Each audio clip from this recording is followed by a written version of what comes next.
Good evening बच्चों, कैसे हैं आप सभी। और चलिए, हमारा 8th क्लास का ज्योग्राफी हमने कंप्लीट कर लिया है। अब हम करते हैं 9th क्लास की ज्योग्राफी। तो 9th क्लास की ज्योग्राफी के 2-3 चैप्टर्स जो हैं, मैंने उनके इम्पोर्टेंट क्वेश्चन जो हैं आप लोगों के लिए निकाल लिए हैं।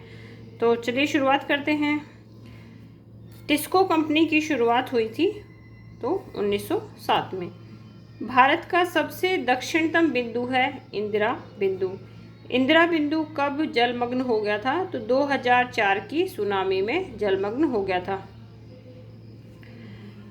भारत का क्षेत्रफल विश्व के क्षेत्रफल का कितना है? 2.4% है इसमें। भारत विश्व का सबसे बड़ा देश है, 7वें नंबर का। भारत की स्थल रेखा है 15,200 किलोमीटर। और जल सीमा कितनी है? जल सीमा है 7,516.6 किलोमीटर। भारत में गुजरात एवं अरुणाचल प्रदेश के समय में कितना अंतर है? तो 2 घंटे का अंतर है। नेक्स्ट है, भारत का मानक याम्योत्तर है। तो याम्योत्तर जो है वो 82.5 डिग्री पूर्वी देशांतर है। याम्योत्तर रेखा कहाँ से गुजरती है? तो उत्तर प्रदेश के मिर्ज़ापुर से गुजरती है। नेक्स्ट है, भारतीय भूभाग एशिया महाद्वीप का है दक्षिणी विस्तार।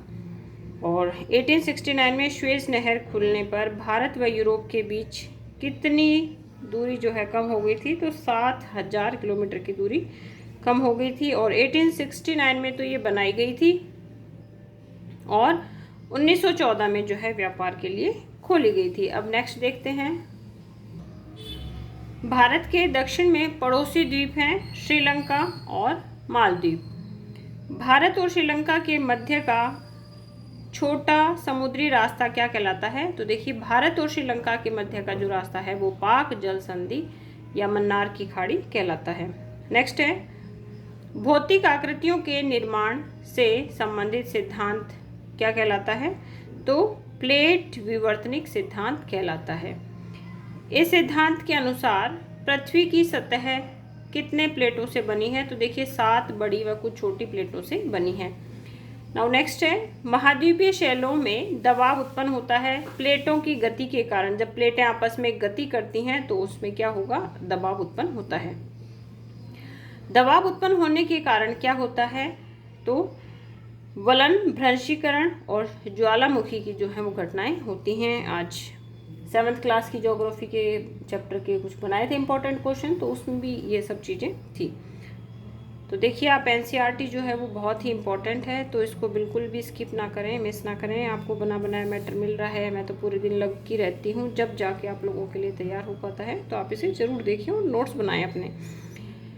प्लेटों की गतियों को 3 भागों में बांटा जा सकता है, ठीक है।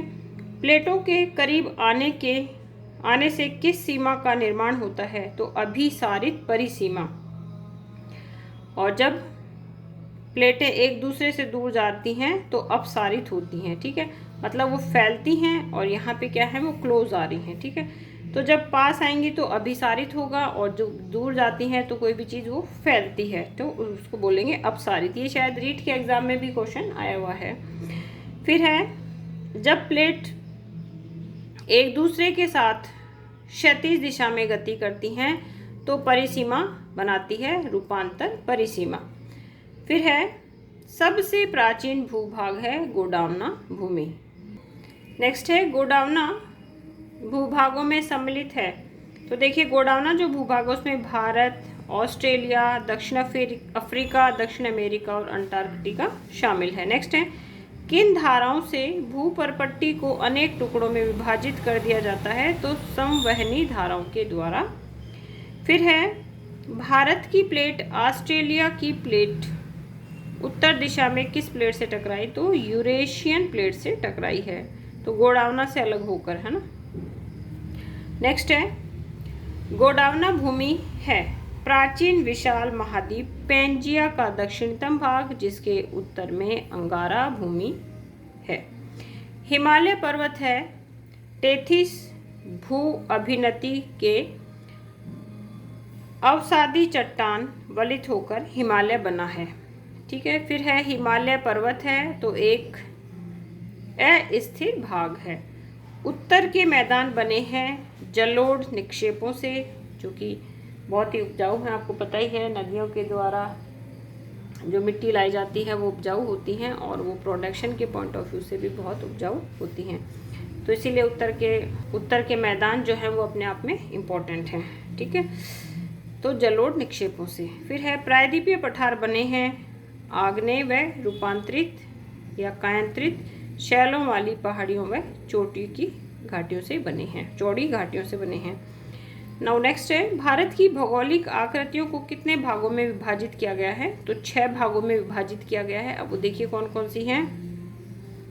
हिमालय पर्वत श्रृंखला, उत्तर का मैदान, प्रायद्वीपीय पठार, भारतीय मरुस्थल, तटीय मैदान और द्वीप समूह। तो ये 4 भाग हैं जिनमें भारतीय भौगोलिक स्थिति को जो है विभाजित किया गया है। तो आप ध्यान से देखें, हिमालय आपको पता ही है, उत्तर के मैदान, प्रायद्वीपीय पठार, मरुस्थल, तट और द्वीप समूह।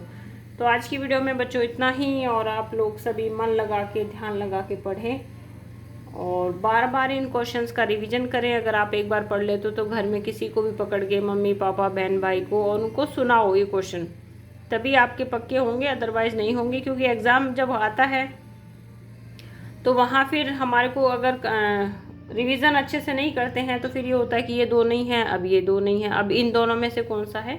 तो बार बार आप इनका रिवीजन करिए। पूरी बुक्स पढ़ने की कोई नीड नहीं है क्योंकि मैं ऑलरेडी पढ़ चुकी हूँ, मैंने इंपॉर्टेंट नोट्स बना लिए हैं। तो अब आपको सिर्फ क्या काम करना है, इन नोट्स को लिखना है अपनी कॉपी में, डेली का डेली नोट करो और डेली सुनाओ अपने बहन भाइयों को याद करके। और मेरी वीडियो देख